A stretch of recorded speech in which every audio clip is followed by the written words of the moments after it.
You can support this podcast at patreon.com/partnersincrimemedia. This week's Law & Order Marathon winner is Beth Netling of Alameda, California. Beth will get a marathon decal showing that she watched 26.2 hours of her favorite crime show. To be next week's winner, sign up at lawandorderpodcast.com. I'm Kevin Flynn with Rebecca Lavoie and Lani Diane Rich, and these are their stories.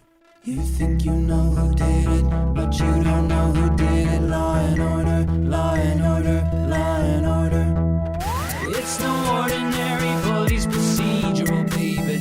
It's the FNOG of police procedurals, baby. Law and order, law and order, law and order, law and order. These are their stories, these are their stories. Welcome to These Are Their Stories, the podcast about network TV's most enduring crime franchise and the real-life cases that inspired their shows.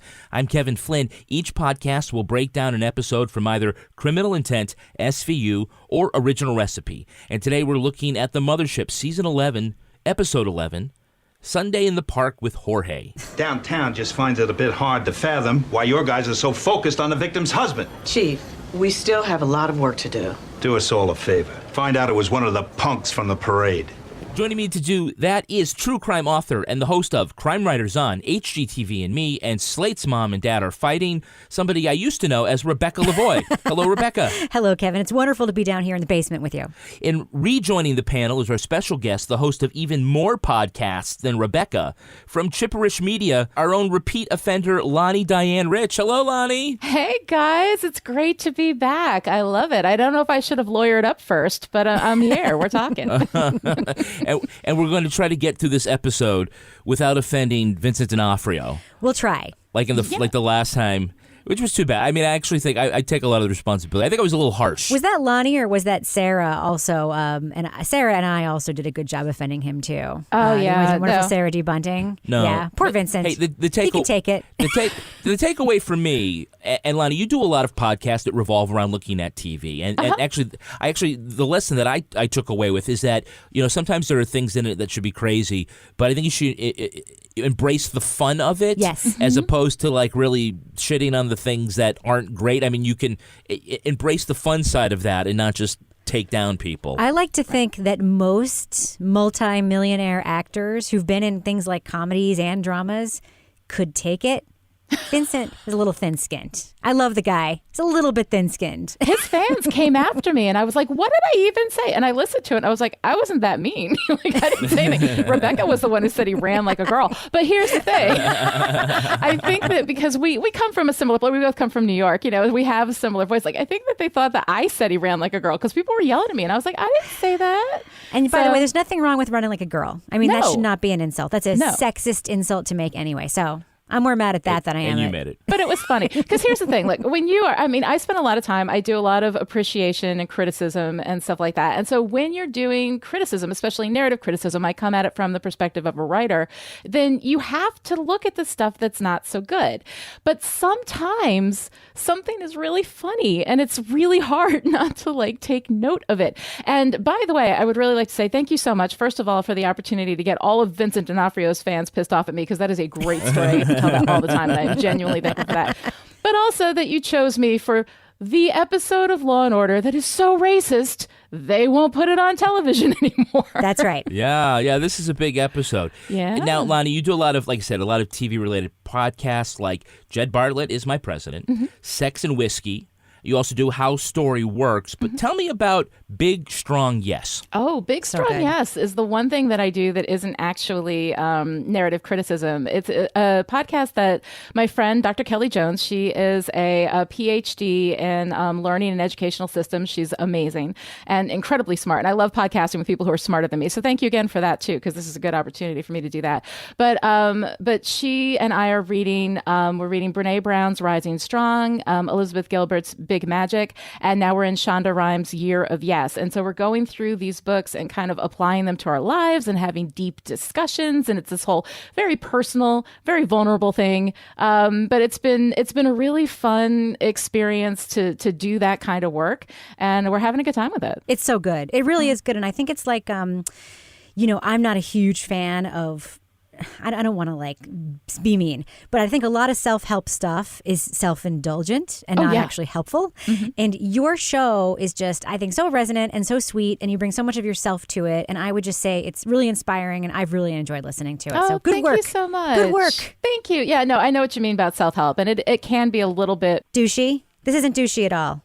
No, thank you. I'm so glad I've made the not douchey mark. That is like, I always set a low bar for myself, and it's just like not douchey. And like I step over that. It's awesome. Now, Lani, the last time we had you on, we asked your favorite detective team. Favorite Law and Order detective team. And you confessed that you didn't know a lot of the Law and Order characters and the detective teams. So we quizzed you then on whether these characters were from the Law and Order universe or not. Yes. And we're going to do that again. Are you ready to play? I am ready.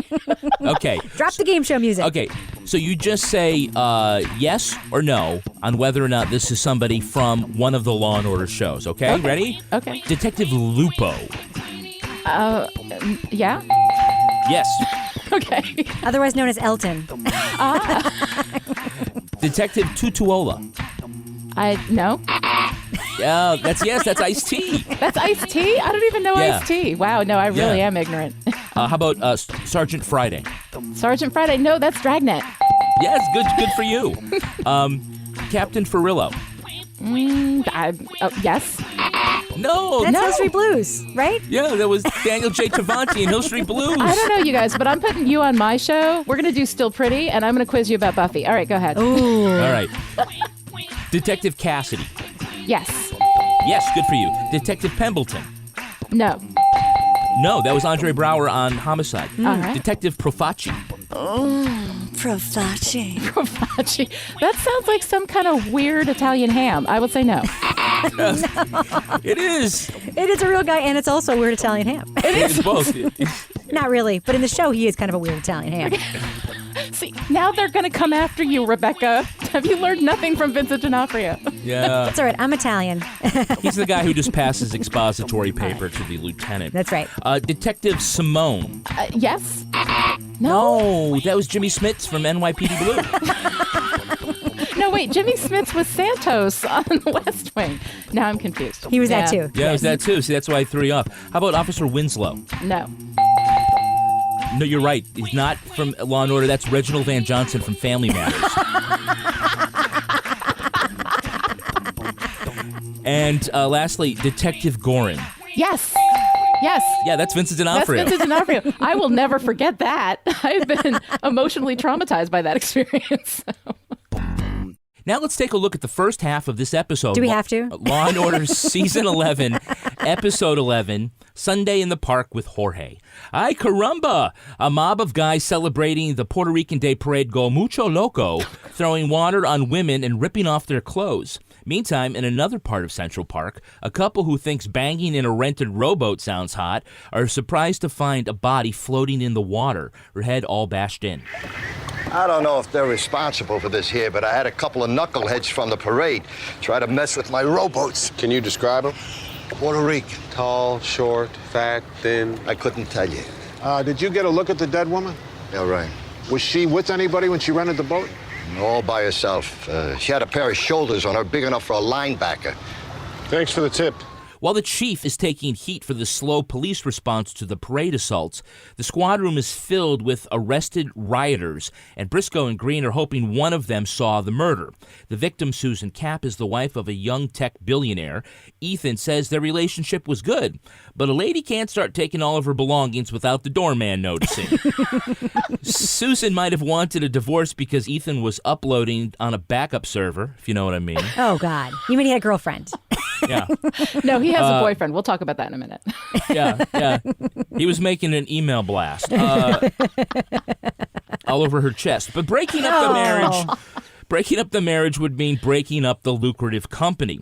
Also in line to lose his shirt is Ethan's partner, Seth. His limo driver says he dropped him at the rowboat rental before the parade. Seth admits to meeting Susan there to talk her out of the divorce. When the rioters came, he says he ran for help and she rowed away from shore. Though no one saw Seth attack Susan, it's enough to make an arrest. Okay, now first and foremost, Why is this episode important? This episode was banned by NBC, and we'll get into the reasons later in this podcast. But this is not the first Law & Order episode to sort of get the death sentence Really? From NBC, which is, obviously different from Dick Wolf Productions. Right. So there is an episode of Criminal Intent, Season 8, Episode 8. It's called The Glory That Was. Mm-hmm. And it is not available in reruns. It's also not available on the DVD set. Wow. And I was just checking the listings, and how several of these networks now, they just do like the series in sequential order. Right. Yeah, it went. I noticed it went Season 8, Episode 6, 7, 9. So this is like that Tom Cruise South Park episode, or like that weird Peacock's incest episode of The X-Files. Yeah. Just never showed again. Yes. You never showed it again. They never Yeah. saw that again, but it's on the DVDs. Yeah, correct. Now, but this one is about a murder and bribery case involving the bid to get the Olympics. The criminal intent one. The criminal intent one was, Yeah. and as you may recall, there was a real-life extortion bribery scheme for the Salt Lake City Olympics, and Yes. NBC is the network of the Olympics. Oh. And of course, there is the SVU episode that we will probably never see, which is the Donald Trump one from last year. Right. All right, so let's actually get to this story. It has kind of a silly opening. We have like all these, weird, violent rioting scenes, and then we cut to a couple in a rowboat who are going to have sex in the rowboat. Right. Rebecca, was this sexy? No. I feel very exposed here, Ira. Privacy in public spaces page. That's what New York's all about. Can't we just get a hotel? Let's add rowboat in Central Park to our life lists of sexual loci.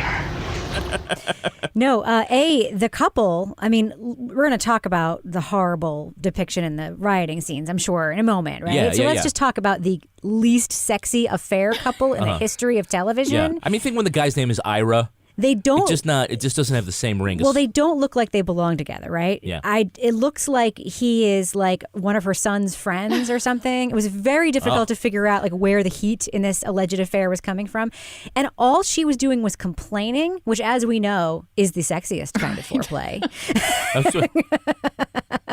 And by the way, you like legit can't have sex on a rowboat. Like you can't even bring a dog onto a rowboat because every time it moves, you almost capsize. So you're saying they can't do doggy style? Exactly, or any kind of style. Well, I don't think that's what he was looking for. There's one thing she could do in that rowboat that I think was what he was going for. That's true. That's true. But still, if the boat is a rockin', don't come a knockin'. Right. And I also really like this, too, is that they're in the rowboat, right? And like after having seen how everything lays out, that the dead body is literally right there. Like they're not actively moving fast in the rowboat. Right. All of a sudden she looks over. So she has that really rare condition that we see a lot, this televisual peripheral vision blindness, right? Where the thing is right there, but until it's in the shot, no one can see it. So all of a sudden she's like, oh my God. And I was like, oh, please, that baby, that woman was there the whole time. Now, Lenny apologizes to one of the female victims saying, hey, if we'd known these guys were going to go all gang rapey, we would have had more police in the park. Can't they basically say this, Lani, with every crime that's committed? Yeah, right. If we known that bank was going to be robbed. Can't you just tell us ahead of time? Give us a schedule of all of your criminal activities and we'll be there. This whole thing, I mean, it made me so uncomfortable. The opening scene, the way it was done. Okay, talk about that. All right. Basically, you got to remember, though, a lot of people have not seen this episode. Okay, so the cold open of the show is a Puerto Rican Day Parade. That's the conceit. And like there are a lot of people holding Puerto Rican flags.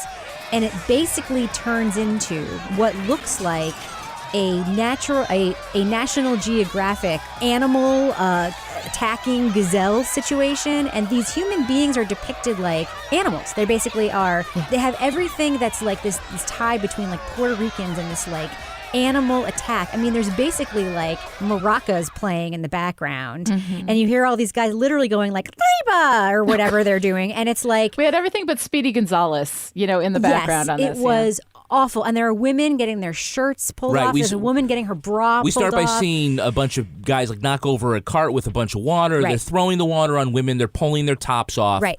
Basically, what SVU has done in a million episodes to frat boys, Law & Order does to the entire Puerto Rican community in this episode opener of Law & Order. It is so uncomfortable.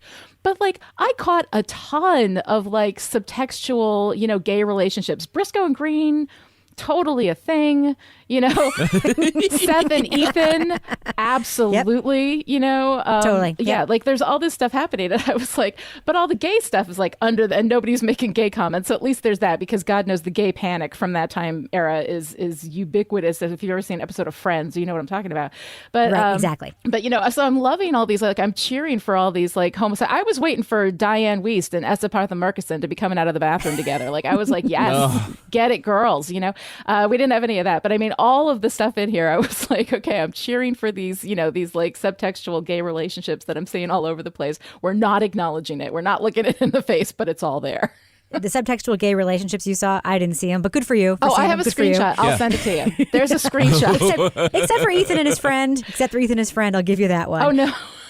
You're right. This Puerto Rican Day Parade, shouldn't have devolved into a riot. And I can just say, as an Irishman, the St. Patrick's Day Parade doesn't do that because we are too busy vomiting and urinating in the street to do that. Congratulations. I'm sure your mom's very proud. Yeah. Hey, let's hear it for the doorman. Oh, Kevin. God. Love the doorman. Love him. And his Dick Tracy notebook. It's funny because, like, in almost, I don't know, like 1,000 episodes of Law & Order, you talk to somebody and they're like, I don't know, I don't want to talk to you. I know this one thing, he's driving a blue car. And here's a guy who's like, I got everything. 1 PP must be up in arms, he says. I want to be a cop. He says 1 PP must be up in arms. Like, it's a doorman, and he's talking like he's one of the cops. And they're like, oh, were you on the job? He's like, no. I just watch a lot of Law & Order. I just watch a lot of the show.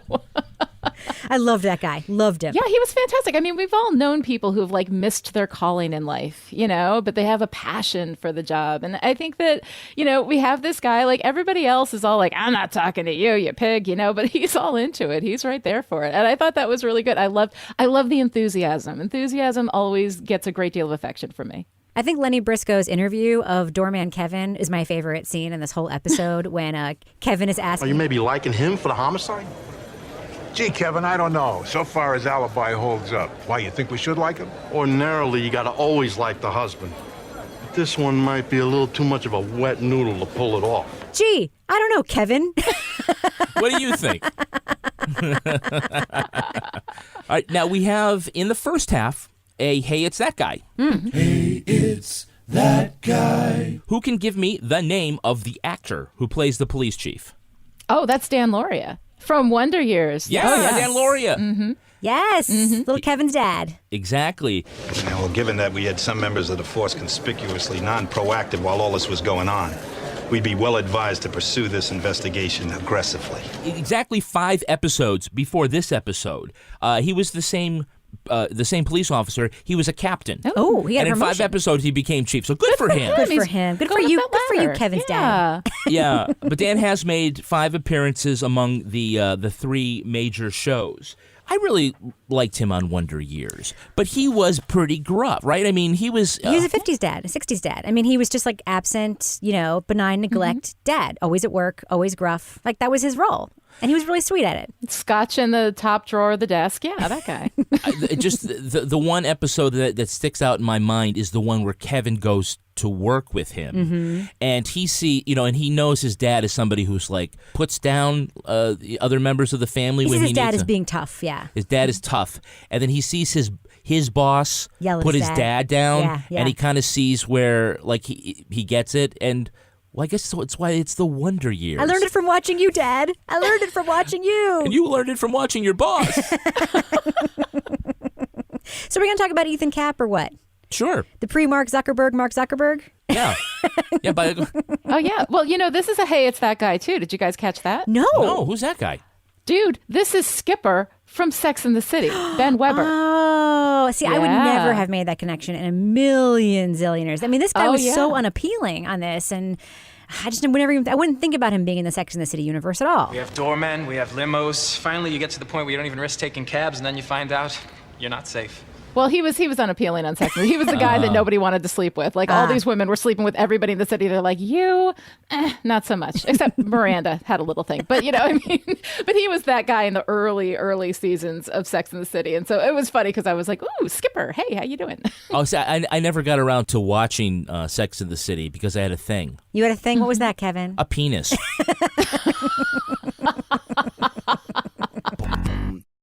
Hey guys, what does it say about race relations in New York City when a rich guy says, hey, I saw a bunch of Puerto Ricans, so I ran away, and my lady friend got in a boat because she thought she'd be safe in knee-deep water? Yeah. I just can't. That whole scene where they go to Ethan's apartment and Seth is there, and Seth's first thing that he talks about is like how you can't do anything in New York anymore because of all the minorities. Can't take a cab, can't go outside.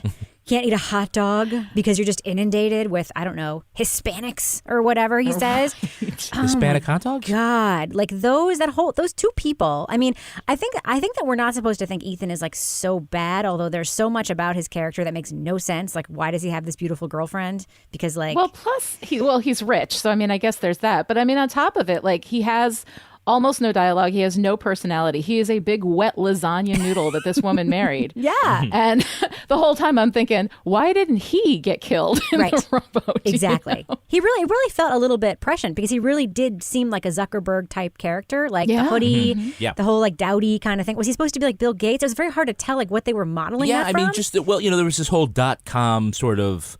Right. But you know, when you looked at The Office, it was sort of this like open concept. You didn't see like guys like going up rock walls or playing ping pong. But right, he's this billionaire and he's just hanging out in a he's t-shirt. Cool. They went to MIT. They're cool. Yeah, they're cool. I'm a technology person. Like I love technology, and Seth has this like serious, turn of the century PDA.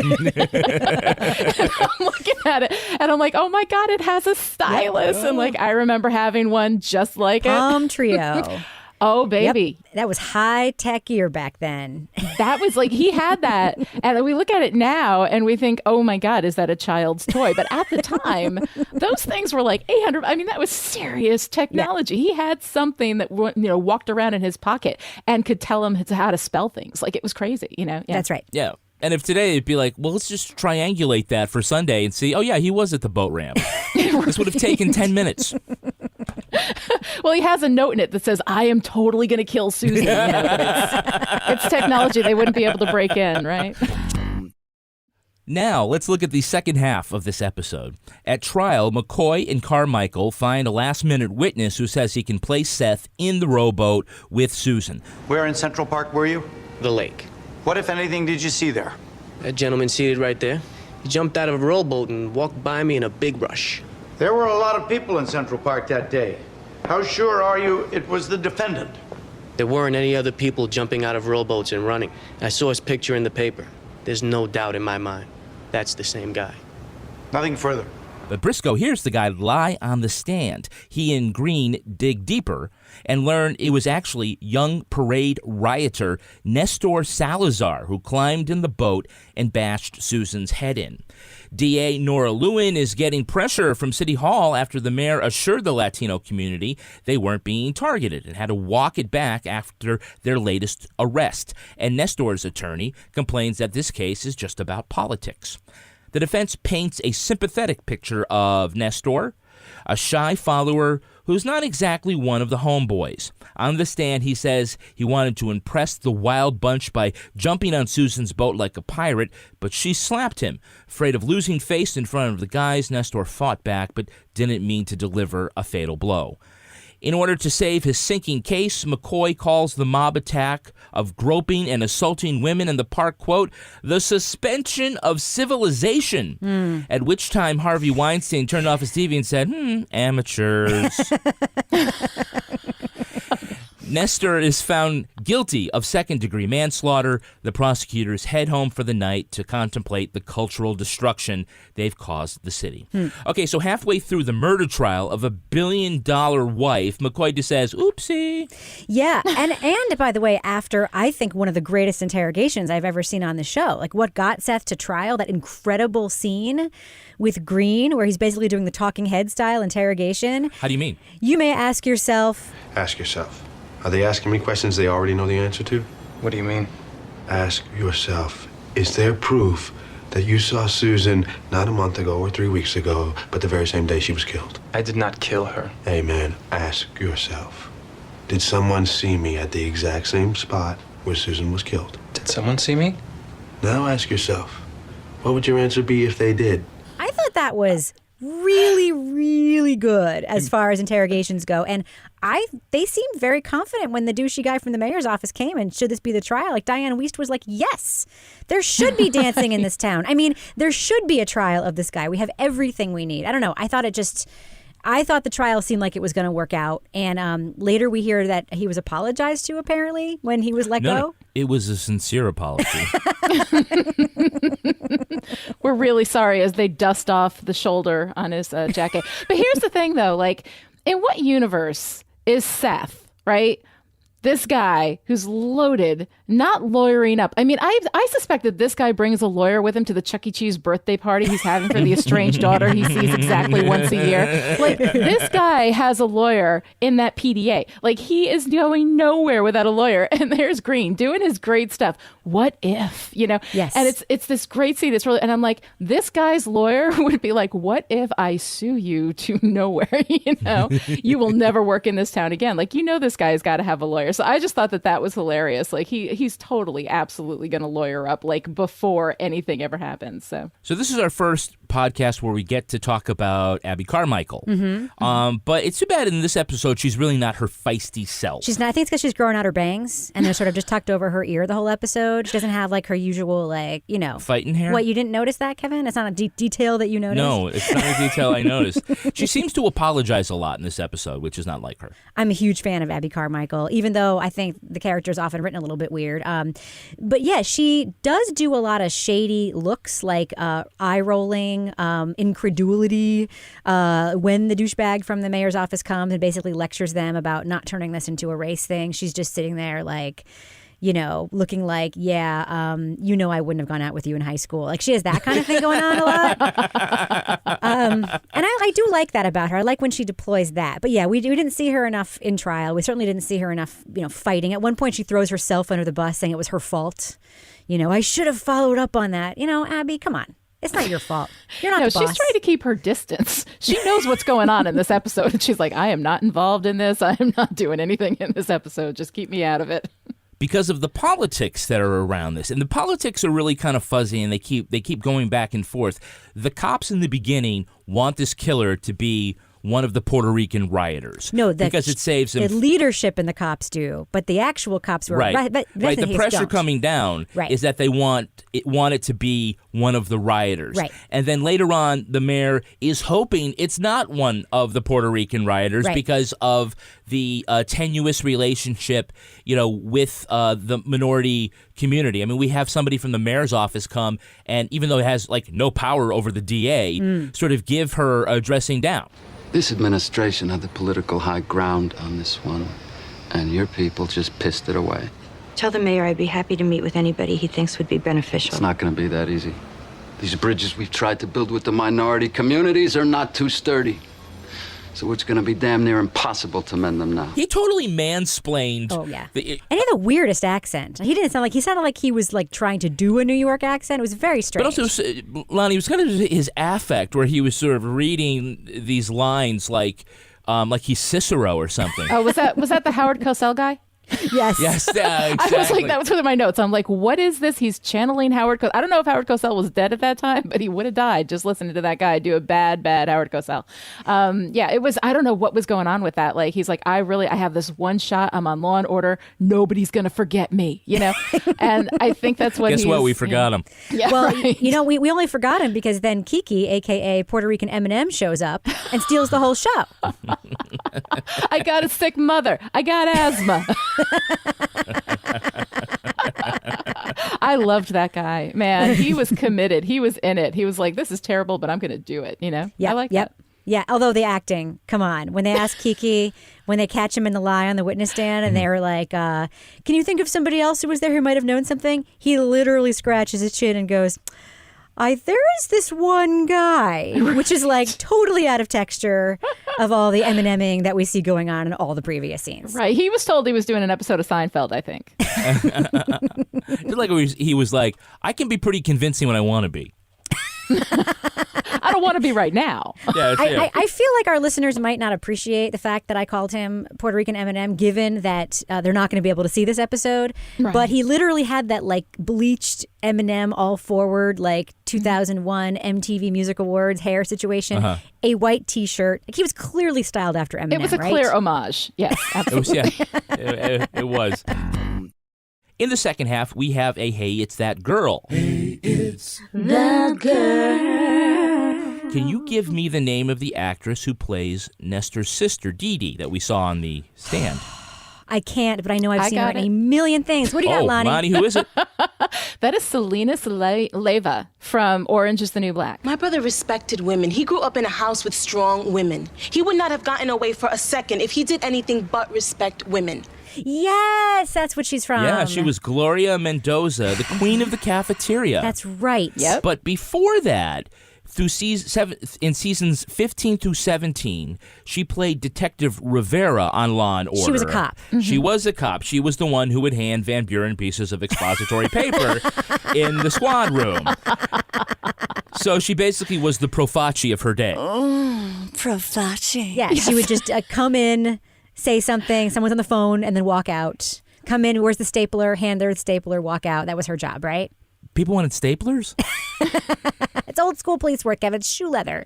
Now, there is a scene with Susan's parents, and they're not happy with the testimony and the way the trial's going because of the testimony about the sympathetic defendant. Yeah. It's not an unusual tactic for a defendant to play to the sympathy of a jury. Especially with the testimony of a family member. And what about sympathy for our daughter? When do we get a chance to tell them who she was? The system doesn't work that way. Well, it damn well ought to. Lani, is it a fairness system or a justice system that we have? Oh, it's a justice system. Which is not a fairness system. Which is not a fairness system. No, absolutely not. Was I the only one who thought they were setting up like a courtroom shooting situation? Like we've had in every other episode where that's happened. Like where like someone is like, what about my daughter? And then next thing you know, they're just basically firing shots in the courtroom steps or on the courtroom itself, in the courtroom itself. Wow, is that an aesthetic that Law & Order goes for a lot? Again? Oh, the least safe place in New York City in the Law and Order universe is on the courthouse steps. On the steps, yeah. Or like in the courtroom itself when someone angry is sitting behind you. Yeah. Wow. Yeah. Well, that happened one time, at least, and it really ruined Claire Kincaid's beautiful 1990s androgynous business suit. It did, yes. There is a truth here that, like, the victims in real life, seem to get short shrift when it comes to these kinds of trials because it is all about the constitutional rights of the accused. Yes. And victims and victims' families feel like they're left out. Yes. And in this case, the victim was literally left out because we never saw her. We never met her. And the only thing we kept hearing about her over and over and over again was that she had shoulders like a linebacker and that really she could pack a punch. I thought the big twist in this episode was going to have it turn out that like she had been a man at some point in her life. Right. Because Jesus, they already tried two different people for the murder. But there were all of these references to her being like unattractive, to her being big. Like it was very strange. They didn't do anything to engender any kind of sympathy or love for this person. I mean, they basically except for getting her head bashed. And then when we went to meet her divorce lawyer, the divorce lawyer, was like talking about how angry she was. I'm like, are the parents just there as advocates to remind us that there's a victim in this case? That there's an actual human victim in this? Yeah, I couldn't figure out their purpose. Right. I thought that they were going for the like shoulders by like a linebacker thing because the only person they could get to do the dead body face down in the water was a man. Stuntman? The stuntman. Yeah. They didn't have a stuntman who had like a feminine, physique. So they were like, well, we're going to have to acknowledge the fact that this woman is larger because God forbid we should have any female on television who isn't a size 0. Exactly. And, well, I think it was an important plot point that they tried to set up because in the end, Nestor says that he went on the boat and just splashed her, but she was big enough and strong enough to fight back in a sense where he started to feel afraid. And if she were, this dainty little thing, you wouldn't buy it. Oh, I would buy it. I've seen you've seen 5 foot tall like black belts. Oh yeah, like I know some women who could take you down because they know what to do. All right, let's take a look at the real-life story that inspired this episode. It's time for Rip from the Headlines. You think you know who did it. You think you know who did it. But you don't know who did it. You don't know who did it. Rip from the headlines. This episode takes its inspiration from attacks on random women after New York's Puerto Rican Day Parade in June of 2000. It began when a group of 20 men in Central Park surrounded 2 teenagers, soaked their shirts with water pistols, then began to grope them. The men moved on and found a pair of French honeymooners. They ripped off the woman's clothes and fondled her. Her husband fought through the crowd and laid on top of her to shield her. The mob made its way to the street, where they cornered a female rollerblader. They struggled for several minutes to pull off her shorts, but gave up and stole her backpack. The group then accosted 3 British tourists. The women scattered, but they grabbed one of them, tore off her clothes, and sexually assaulted her. When they were done, a second group of men arrived to attack her. Eventually, 30 people were charged for the incident. The public was shocked by the violent spree which took place in broad daylight and lasted only 35 minutes. Police were roundly criticised for their slow response to the attacks. 11 cops were disciplined, and the city paid $5,000 to settle lawsuits filed by victims.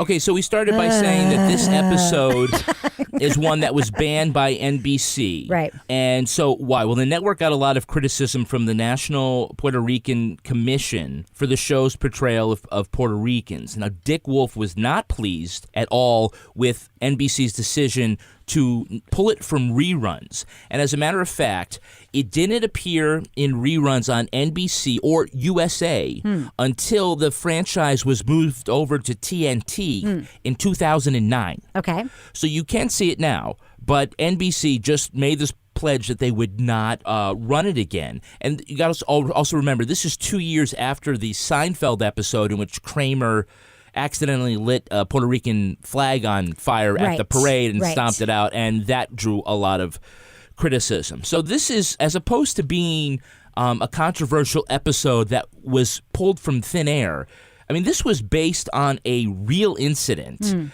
with a lot of fact. I mean, totally ripped from the headlines. Do activists have a leg to stand on when they say this was unfair treatment? Yes, they do, because the incident that they are doing their story based on, and yeah, it happened. It was an incident that happened, but the conversation in this episode could have been so much more interesting and could have been deeper. And they had this ham-fisted attempt at politics in the episode. Well, the mayor wants this and the chief of police wants this. And that's essentially what happened to the creators of this episode. They got stuck in the same kind of political trap. Exactly. And you have to wonder if they wouldn't have gotten stuck in that trap if they had focused more on the these were kids who'd been drinking and went nuts and committed crimes aspect of this, and then talked about the racial tension and why it wasn't okay to vilify a community and made the episode about that. You have to think that the leaders in the Puerto Rican community would have been happier with that than an episode that continued to perpetuate this myth that like an entire community of people behave like animals when you put them together in a parade. I think that when the identifying thing, the identifier that you use for a group of people is not, here are a bunch of drunken assholes who assaulted women, but here are a bunch of Puerto Ricans who assaulted women, then what we're doing is we're associating the fact that they're Puerto Rican with the act itself, that is the connector. That is the reason why, as opposed to they were, drunken men who were behaving like animals, So when you make that association with the group that they are a part of, you're separating them out, you're saying it's because they're Puerto Rican that they did these things. And if it was a bunch of white men who had done it, then we wouldn't even be talking about race. It would just be a bunch of men got drunk, right? But as soon as it is somebody from an underrepresented, underprivileged community, then we end up making it about the identifier first, because one of the things that we want to do is separate them out from us, and by us, I mean white people, right? Make the white people feel safe because it's the Puerto Ricans doing this. And you can always tell when somebody's going to be bad because they're Puerto Rican, because they're gay, because they're whatever, right? Because they're frat boys, You make that association of what they are with what they did, and then you separate that out. And that basically makes them representative of the community rather than just a bunch of people who made some really, really poor choices. Right. Now, don't kill me somebody has to play devil's advocate here and talk about the situation that the writers are in and about whether the network made the right decision in banning this episode. Let's set aside for a second, again, that this is a ripped from it's so closely ripped from the headlines that they even use the actual date of this riot when they're talking about in court, the fictional thing, June 11, 2000. Yep. But let's say that the next 3 episodes of Law and Order are not ripped from the headlines. These are ones that the writers' room makes up. And I tell you, one is about the mob, one is about terrorists, and one is about a crack dealer. Are we not going to make assumptions about who to cast in each of those? And Law and Order is horrible at this. This is But are they wrong? Yeah, it's wrong. Then how? Okay. Then how do you do a cop show without you go a layer ignoring, deeper? Yeah. How do you do it? How do you do it? It's very difficult. Kevin, what is the greatest cop show in the last 15 years? The Wire? Right. The Wire cast all African-American actors playing, based on real life, African-American drug dealers and the whole system around them, right? The conversation in that show went deeper because it went to the systems that created a situation. Okay, but that's The Wire. This is Law and Order, which is a big deal. But why? But you still have that responsibility. Yeah. But why isn't the Italian American community going to NBC? They are. And why? Okay, then why isn't NBC saying none of these mob shows are going to be in reruns? Right. Or none of these shows that show young black men committing crimes that are considered controversial. Why are these getting put? Why is this particular one, which isn't really, this isn't like the greatest crime episode that Law and Order has ever done.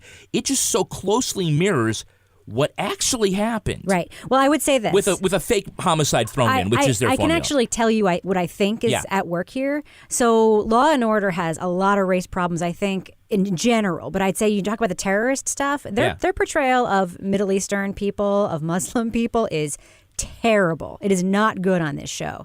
This is a show, however, that is filmed in and produces in New York, right? Yeah. Look at the power structure in New York. Look at the groups that exist in New York. Look at there are a lot of Latino Americans in power in New York in elected positions, running unions, sort of part of the power structure of the production of this in a way that other minority groups who are portrayed poorly on Law and Order are not in power in the place where this is produced, in the seat of power of this production. So, you know what? They had a little bit more muscle to make a stink, and good for them. Lani, are the writers in a no-win situation when it comes to this? No. They're not in a no-win situation. Okay. Absolutely not. Absolutely not.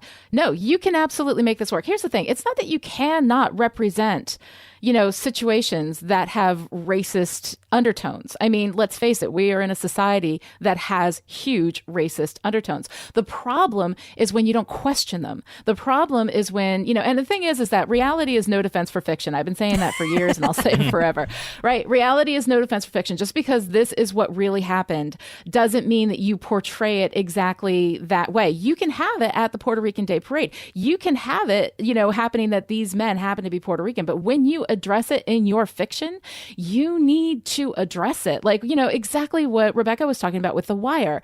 When you talk about the deeper societal things that are going on underneath, then you're actually addressing the whole picture instead of just this, we're slapping this on to the fact they did this because they're Puerto Rican, not they did this and also happened to be Puerto Rican. And the thing is that you can have racist characters. You can have people saying terrible things. You can have people doing terrible things. This is what fiction is. It helps us deal with real life.